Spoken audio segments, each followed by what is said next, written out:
말씀의 제목은 보라 내가 새해를 행하리라 라는 제목입니다. 새해가 되면 사람들은 여러 모양으로 자신의 생활과 사업에 큰 기대를 가집니다. 누구도 지난해보다 더 안 좋은 일이나 더 괴롭고 슬픈 일이 나타나기를 바라지 않죠. 세상을 놀라게 할 만한 새해는 아니더라도 작년보다는 좀 더 나은 일이, 보다 좋은 일이 나타나기를 기다리고 바라는 것입니다. 그리고 사람들은 이 새로운 일이 자신의 노력이나 능력을 통해 이룰 수 있다고 생각하고 자기 일에 최선을 다하려 하고 실력을 쌓으려고 합니다. 심지어 어떤 사람들은 운수와 재수를 통해 이런 일이 올 수 있다고 믿고 새해 초가 되면 점이나 사주관상을 보러 그런 곳에 찾기도 합니다. 그렇다면 여러분, 하나님 믿는 우리는 얼마나 우리의 불가능한 삶의 자리에 나타날 하나님의 가능의 역사를 기대하고 있습니까? 특히 새해 1월에 드리는 이 예배를 통해 우리는 얼마나 간절하게 새해를 행하실 하나님의 역사를 기대하며 예배를 드리고 있습니까? 2025년 새해를 맞았지만 우리는 지난해 넘어지고 실패한 자리를 압니다. 우리 자신의 한계와 무능도 잘 압니다. 어쩌면 지금도 나의 한계와 무능 때문에 아파하고 몸부림치고 있을지도 모릅니다. 더구나 우리가 살고 있는 대한민국의 현실은 큰 위기의 파도를 만나 사회가 총체적으로 어려운 상황에 놓여 있습니다. 작년 12월 3일 대통령의 비정상적인 비상계엄 선포로 인해서 이전에 본 적이 없는 국가기관 간의 충돌을 우리 국민들은 매일 매스컴을 통해서 목도하고 있습니다. 이로 인해 우리나라의 정치 상황은 불안정해지고 투자자들은 떠나고 대신인도도 떨어지고 있습니다. 그렇지 않아도 곧 미국의 트럼프 행정부가 들어서면 우리나라의 수출에 대해서 압박을 해올 텐데 현재 정부의 준비는 미흡한 것 같습니다.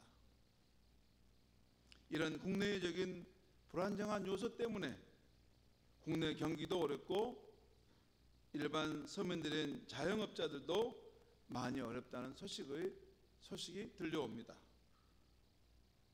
이런 상황에서 우리 대한민국은 앞으로 어떻게 우리 앞에 놓인 거센 파고를 헤쳐나갈 수 있을까 생각해 봅니다. 이런 우리에게 올 한 해를 살아갈 힘찬 말씀이 오늘 주신 말씀 속에 나와 있습니다. 특별히 오늘 주신 말씀 가운데 우리의 주목을 끄는 것은 19절에 보라 내가 새 일을 행하리니 라는 하나님의 말씀입니다. 이 말씀에서 우리는 하나님의 새로운 창조의 선언을 듣게 됩니다. 하나님의 새로운 역사의 선언을 듣게 되죠. 오늘 하나님의 말씀이 선포된 역사적인 삶의 자리를 살펴보면 이렇습니다. 오늘 성경 이사야서를 연구하는 학자들은 오늘 이사야 49장의 하나님의 말씀은 예수님이 오시기 전 주전 585년에서 주전 589년까지의 이스라엘 백성들에게 들려준 말씀으로 봅니다. 주전 539년은 이스라엘 백성을 괴롭혔던, 그들을 포로 생활로 힘들게 했던 바벨론 나라가 멸망한 날입니다. 그때까지 이스라엘 백성들, 그 백성들에게 들려준 말씀입니다. 이때는 유다 나라가 멸망하고 백성들이 바벨론 나라의 포로로 잡혀와 종살이를 하면서 소망을 잃어가고 있었던 때였습니다. 하나님께서는 오늘 말씀을 통해서 이렇게 이방 땅에 잡혀와 종살이를 하면서 소망을 잃고 살아가는 이스라엘 백성들에게 기대와 소망을 갖게 하고 계십니다.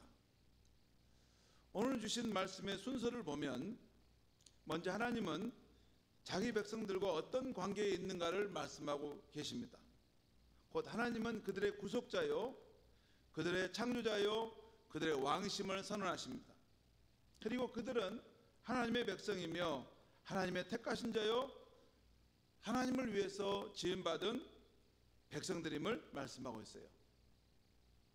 그리고 하나님은 지난 출애굽 사건 때 홍해바다의 기적을 통해 자기 백성을 어떻게 구원해 내셨는가를 말씀하고 있습니다. 그러면서 이제 하나님은 새 일을 행하실 것이라고 예언하고 있습니다. 오늘 19절 말씀을 우리 한번 같이 읽겠습니다. 시작. 보라, 내가 새 일을 행하느니 이제 나타낼 것이라. 너희가 그것을 알지 못하겠느냐.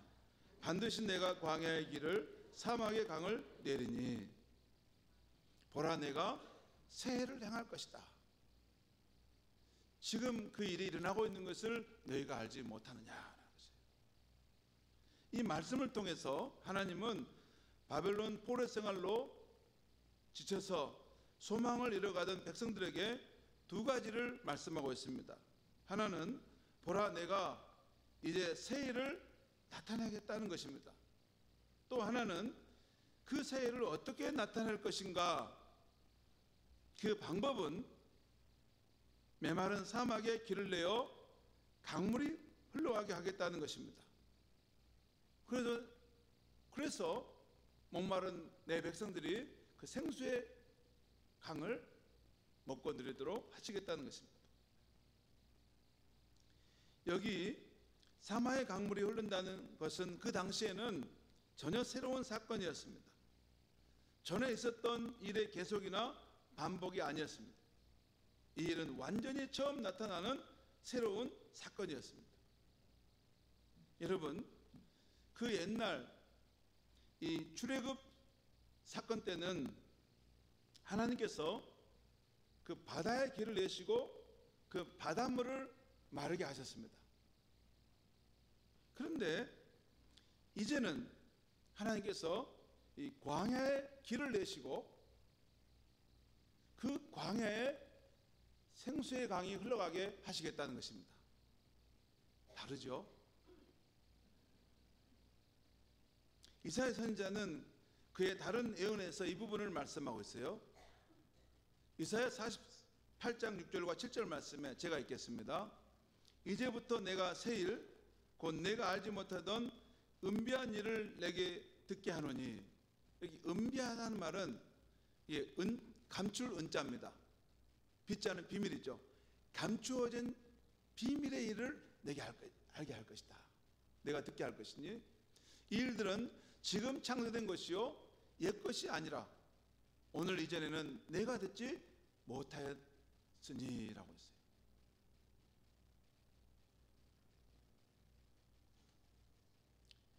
곧 하나님이 행하시는 이 새 일은 전에는 결코 없었던 완전히 새로운 일을 하나님이 행하신다는 것입니다.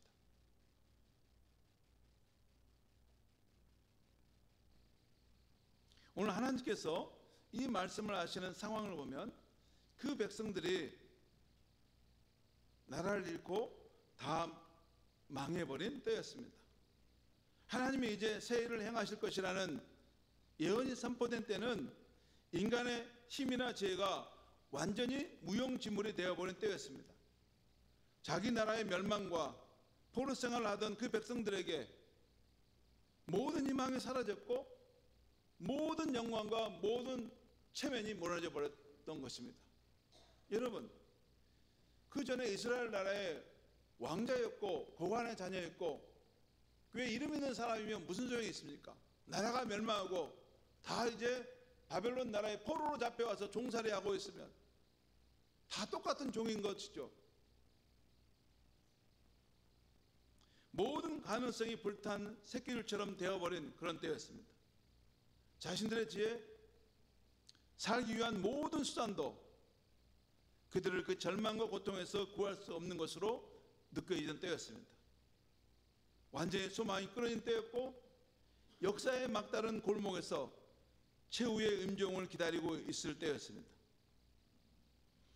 이러한 절망적인 때에 하나님께서는 오늘 말씀을 통해 내가 광야의 길을 내고 사막에 강물이 흐르게 하는 새로운 일을, 이전에는 결코 없었던 새로운 일을 펼치고 나타낼 것이다 라는 꿈의 예언의 말씀을 주고 있는 것입니다.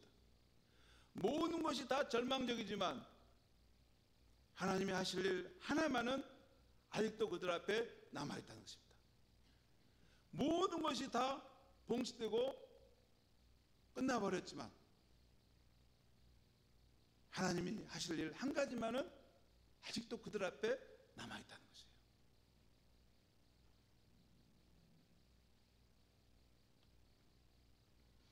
오늘 19절에 나오는 보라 내가 새 일을 행하리라는 하나님의 예언의 말씀이 중요한 것은 바로 이 지점입니다.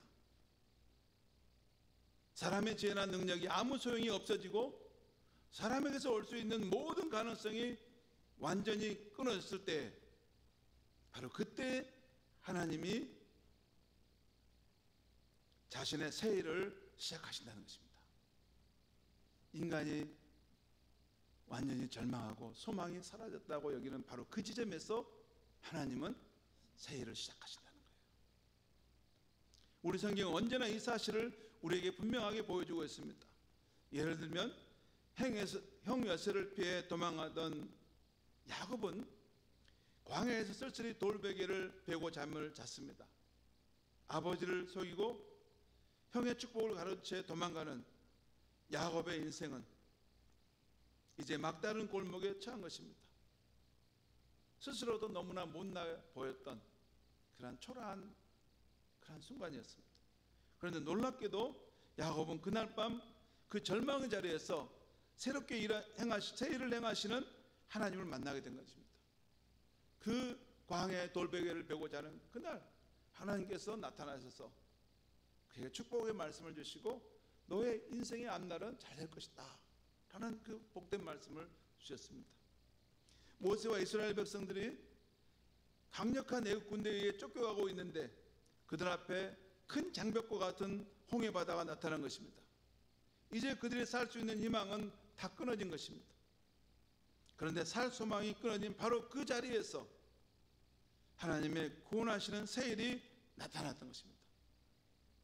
보라, 너희는 가만히 있어 내가 하나님 됨을 알지어다 말씀하시면서 하나님은 감춰둔 새로운 일을 펼치신 것입니다. 그 순간 바다가 갈라져서 메마른 땅이 되게 되고 그 땅으로 이스라엘 백성들이 무사히 지나갈 수 있었던 것입니다. 12회를 혈병으로 앓은 그 여인도 많은 의사를 만나 치료받으려고 했지만 인간적인 모든 방법과 수단을 강구해도 아무 소용이 없었습니다. 무용지물이었습니다. 그때 인생의 소망이 끝나는 그때 그녀는 구원자 예수님에 대한 소식을 들었고 예수님께 나와 그 믿음을 통해 죽음의 몸과 같은 자신의 몸을 치유하시는 예수님의 새로운 일을 경험했던 것입니다. 그 인생 가운데 한 번도 예상하지 못했던 예수로부터 임하는 새로운 일이 그 몸에 임함으로 그가 치유함을 받았던 것입니다. 성도 여러분, 구주 예수님이 이 세상에 오신 것도 사람이 스스로 자신이 지은 죄의 문제를 해결할 수 없었기 때문입니다. 사람이 가진 어떤 지혜와 능력으로도 죽음의 대가를 치러야 하는 죄에서 구원할 수 없었기 때문에 하나님 아버지는 자기의 독생자를 이 세상에 보내시는 이전에 한 번도 행하지 않았던 새 일을 우리 인류 가운데 행하셨던 것입니다. 그러므로 예수 그리스도를 믿는 신앙에서는 우리 스스로의 힘으로는 불가능하더라도 언제나 새 일을 행하시는 하나님의 가능성이 나타난다는 것을 우리가 믿고 바라는 것입니다. 그런데 오늘 말씀을 보면 하나님이 행하실 새로운 일을 기대하기 전에 우리가 먼저 버려야 할 것이 있다는 것을 말씀하고 있어요. 우리 18절 말씀을 한번 같이 읽겠습니다. 시작. 너희는 이전 일을 기억하지 말며 옛날 일을 생각하지 말라. 너희는 이전 일을 기억하지 말며 옛날 일을 생각하지 말라. 왜 이런 말씀을 하실까? 이 말씀의 뜻은 전체적인 맥락에서 보면 이전에 받은 은혜가 있다고 해서 거기에 머물러 있거나 도취되지 말라는 말씀입니다. 과거의 경험이나 사고방식에 매여 있으면 새 일을 행하실 하나님을 제한할 수밖에 없다는 것입니다. 그렇지 않습니까? 과거의 그 경험, 나의 그 사고방식, 좁은 그 이해의 관점에서 머물러 있다면 내 생각을 뛰어넘어 새로운 일을 행하실 그 하나님의 역사를 내가 보지도 못하고 그걸 체험하기도 어렵다는 것입니다. 그러면서 오늘 말씀에서 하나님은 바벨론 포로 생활로 소망을 잃고 살아가는 자기 백성들에게 보라, 내가 너희 앞에 사막의 강물이 흐르게 하는 새 일을 행할 것이라고 약속하고 있습니다. 그리고 그 일의 결과는 하나님의 백성, 하나님이 택한 자들이 누리게 하실 것이라고 하시면서 결국 그들이 나를 찬양하게 될 것이다 라고 말씀하고 있는 것입니다. 오늘 20절, 21절 말씀을 같이 한번 읽겠습니다. 시작.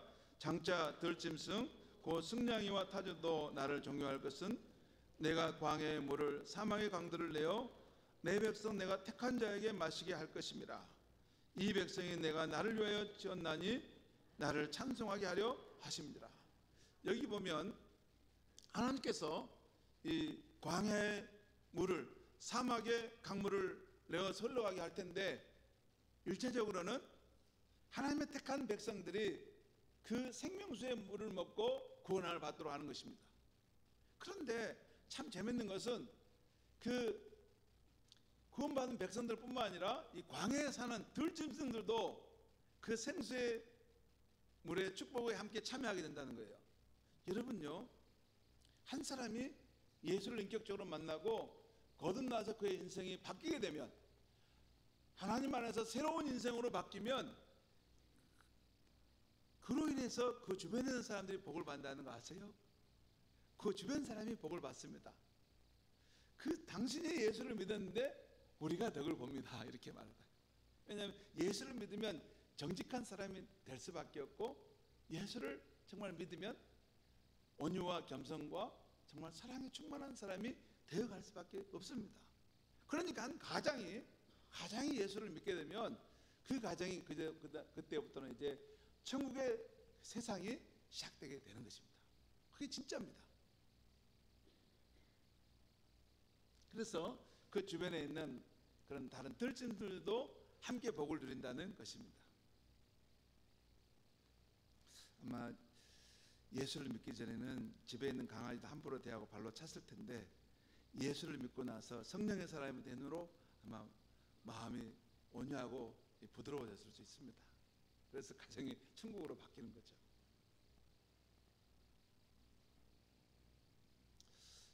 여러분, 과학계에서 쓰는 말 중에 퀀텀 점프라는 말이 있습니다. 퀀텀 점프. 퀀텀이란 말은 양자라는 말이에요. 점프는 이렇게 점프하다, 도약하다는 말입니다.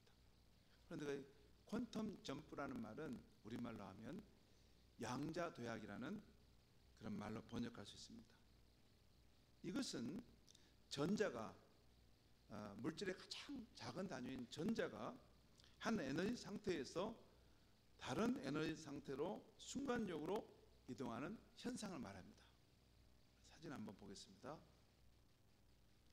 제가 이 양자 역학에 대해서 좀 열심히 연구해 봤는데요, 이게 보면 우리 이 땅에, 이 세상의 물질 가운데 가장 작은 단위가 원자입니다. 원자도 그 안에 들어가 보니까 또 안에 또 이렇게 다른 물질이 있어요. 그건 뭐냐면 원자 안에 이 핵, 중심에 핵이 있습니다. 한가운데, 여기 한가운데 핵이 있습니다. 그리고 이 주변에 전자 1, 전자 2, 전자 3 이렇게 있습니다. 이게 전자 여기 K가 있어서 이렇게 돕니다. 그 다음에 전자 L이 있어서 이렇게 돕니다. 그리고 전자 M이 있어서 이렇게 돌아요. 이렇게 단계별로 도는데 이 전자가 점진적으로 조금씩 이렇게 이동하는 것이 아니라 갑자기 한 계단을 뛰어오른 것처럼, 스프링이 튀는 것처럼 혁신적인 이동, 변화를 하는 것을, 이것을 퀀텀 점프라고 말합니다. 도약했다. 그런데 이 양자 도약이라는 말은 기업이나 사회학, 심리학에서도 전용되어 쓰이는 말입니다. 생물학 부분에서도 중요한데, 우리 몸의 세포 사이에 이런 전자, 이것이 움직임에 있어서 어느 순간에 이것이 점프해서 달라지는 상황이 발생하는 거예요. 이게 에너지를 받게 되면 그 전 단계에서 더 높은 단계로 뛰어오르면서 상황이, 물질이 어떤 변화를 갖게 된다는 것이죠. 자, 아무튼 이것이 기업 환경에서도 쓰여지는데 전용되어 쓰여집니다. 예를 들어서 기업 환경의 변화와 관련해서 보면 미국의 애플사에서 처음으로 아이폰이 나온 것이 그렇습니다. 저는 처음에 스티브 잡스가 이 아이폰을 들고 광고하는 것을 이렇게 봤어요. 그런데 여러분, 이 작은 거 하나 안에 이제 앞으로 새로운 세상이 열릴 것입니다 라고 할 때 의아했어요. 저게 무슨 말이지? 그런데 스티브 잡스가 들고 있었던 그 아이폰 하나가 이 세상을 완전히 바꿔놨습니다. 이 세상은 이제 아이폰이 있기 전과 있기 후의 세상으로 달라졌습니다. 왜냐하면 이 작은 스마트폰 안에, 이전에는 우리가 뭐 전화기도 따로 가지고, 사진기도 따로 가지고, TV도 따로 가지고, 또 무슨 여러 가지 기구들도 다 따로 다녔는데, 이제는 그 스마트폰 하나 안에 다 들어가 있습니다. 그리고 그것을 내 손에 갖고 다니는 세상이 되어버렸어요. 이제는 더 이상 전에 우리 워크맨 듣고 다니면서 이렇게 듣지 않습니다. TV 갖고 다니지 않습니다. 전화기 어디서 있는데 집에 설치하지 않습니다. 내 손에, 이 안에 다 모든 것이 거기에 다 들어가 있습니다. 그러니까 미국의 애플사에 처음으로 아이폰을 내놓으면서 세상의 문명사를 새롭게 바꿔놨습니다. 그리고 지금은 인공지능 AI나 블록체인, 그리고 사물, 인터넷 등의 기술이 개발된 것입니다. 여러분, 여러 물건들에 대해서 인터넷망으로 이걸 연결하게 되는 거, 이거 사물 인터넷이라고 하는데, 여러분 이게 어떤 회냐면, 우리가 여기 있지만 집에 있는 우리 전기밥솥, 집에 있는 보일러, 집에 있는 세탁기에 누르면 다 됩니다. 그것이 뭐냐면 인터넷망으로 연결되어 있다는 거예요. 이것도 있기 전과 있은 후에 우리 인류의 문화를 완전히 바꾸는 것입니다. 이런 기술의 개발은 기업 환경뿐만 아니라 우리 사회 전반에도 영향을 미칩니다. 그리고 최근에 사회적 변화와 관련해서는 코로나 팬데믹 사건이 일어난 것입니다. 이것은 문명사적인 또 변화를 일으키는 사건이었어요. 이 사건으로 사회적 거리두기라는 문화가 생겨났고, 온라인 줌, 유튜브 문화가 크게 형성되게 된 것입니다. 지금은 다 유튜브로 뭘 봅니다. 한마디로 이런 일들은 우리가 살아가는 사회, 문화, 경제적 환경을 이전과는 전혀 다른 세상으로 바꿔버렸다는 것입니다.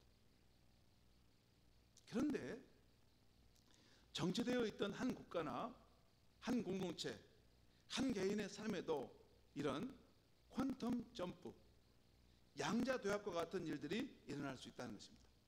예를 들면 이런 것들이 있죠. 지금 우리 대한민국이 혼돈의 상황에 있는데, 이 상황에서 오히려 국민들이 민주주의의 가치의 소중함을 성찰할 수 있다는 것입니다. 또한 이런 상황에서 뜻밖에도 전혀 기대하지 않았던 아주 훌륭한 지도자가 나타날 수도 있다는 것이에요. 지금 혼돈할수록 또 다른 면에서 아무도 예상하지 못했던 훌륭한 지도자가 다음에 또 생길 수도 있습니다. 또한 교회도 그렇습니다. 한 영적 지도자가 어떤 계기로 깊은 성령의 체험과 성령의 세계를 깨닫게 되면 그의 삶의 태도가 바뀌어지게 됩니다.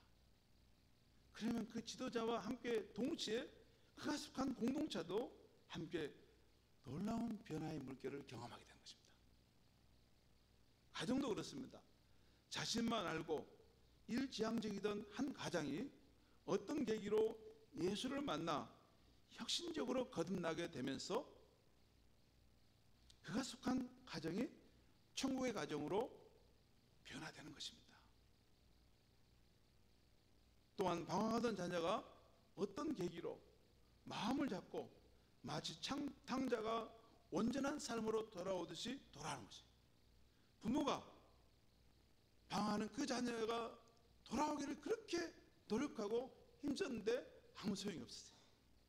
아무 소용이 없었어요. 그런데 그 아이가 어느 날 누군가를 만났는데 어디를 갔다 왔는데 어떤 계기가 있어가지고 그가 방황하는 삶을 정리하고 온전한 사람으로 회복돼 돌아온 것입니다. 이런 삶이 한 개인에게 임한 퀀텀 점프의 사건인 것입니다. 그리고 얼마나 더 있을 수 있습니다. 우리 자녀들이 그토록 원했던 취업의 길이, 결혼의 길이, 새로운 기회의 문이 열리게 되는 것입니다. 또 현대의학으로 그 병이 나을 수 없는 분이 새해를 행하시는 주님의 능력으로 낫게 되는 것입니다. 이것도 영적 도약의 사건입니다. 저는 오늘 말씀 준비하면서 제 인생의 여정에 있었던 하나님의 퀀텀 점프의 사건이 없었는가 생각했어요. 있었습니다. 마치 하늘로 도약하듯이 그런 중요한 삶의 변곡점들이 제게 있었어요. 그리고 오늘 내가 예배드리면서 우리 성도님들의 얼굴을 한 번씩 쭉 둘러봤는데 여러분들 가운데도 퀀텀 점프의 사건을 이루시는 분들도 있습니다.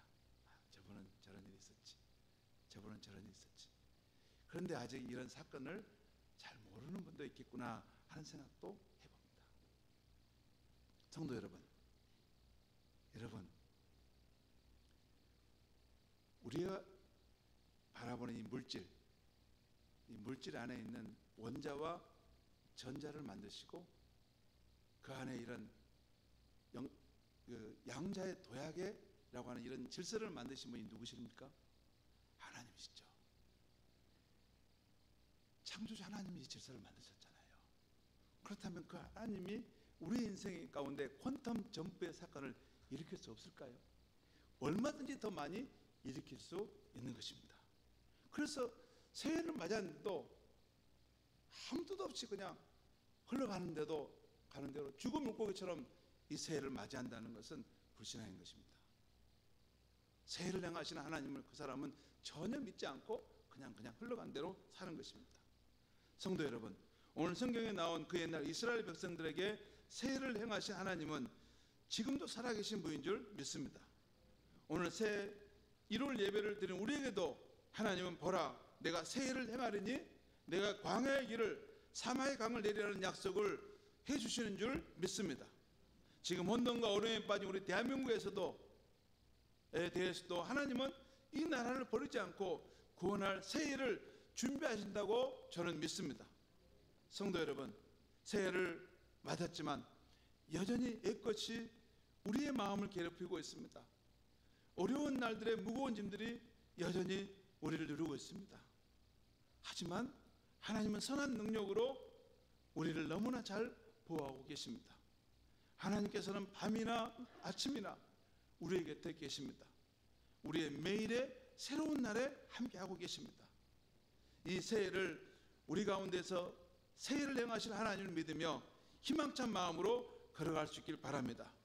하나님의 역사가 일어날 때, 그리고 하나님의 역사가 일어날 때 그 역사에 동참할 수 있도록, 믿음으로 반응할 수 있도록 늘 깨어서 기도하고 준비할 수 있길 바랍니다. 오늘 주신 이 하나님의 약속의 말씀, 이 말씀을 붙들고 새해를 멋지게 승리하는 저와 여러분이 되시기를 바랍니다. 기도하겠습니다. 하나님 아버지, 하나님께서는 우리의 인생 가운데 새해를 행하시는 분임을 말씀해 주시고, 나는 얼마든지 너의 인생을 퀀텀 점프, 도약의 길로 인도할 수 있다는 것을 너는 믿어라. 그리고 의지하라. 그리고 새로운 해를 시작할 때 그런 기대와 사모함을 가지고 내게 나오라 말씀하시니 감사합니다. 하나님 아버지, 새로운 해를 맞았지만 마치 죽은 물고기가 세월의 강물에 흘러가듯이 아무런 기대와 소망도 없이 새해를 맞았다면 우리가 회개할 마음을 주시고, 새해는 하나님이 내 인생 가운데, 우리 공동체 가운데, 이 나라 가운데 어떠한 새로운 일을 행하실까 기대하면서 믿음으로 희망찬 마음으로 새 길을 걸어갈 수 있는 우리 성도들이 되게 하여 주시옵소서. 예수님의 이름으로 기도하옵나이다. 아멘.